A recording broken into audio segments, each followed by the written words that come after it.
Bismillahirrahmanirrahim. Assalamu alaikum. My name is Hassan, and today we are going to enable or disable STEM feed on TikTok. On top you see STEM option.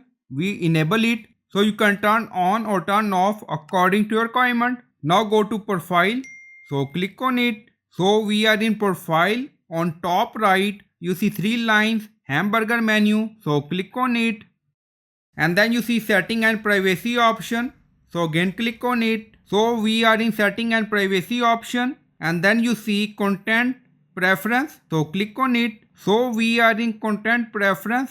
Now you see STEM feed on. Get a feed that feature video related to science, technology, engineering and mathematics. Turn it on and off at any time. So you can turn on or turn off STEM feed according to requirement.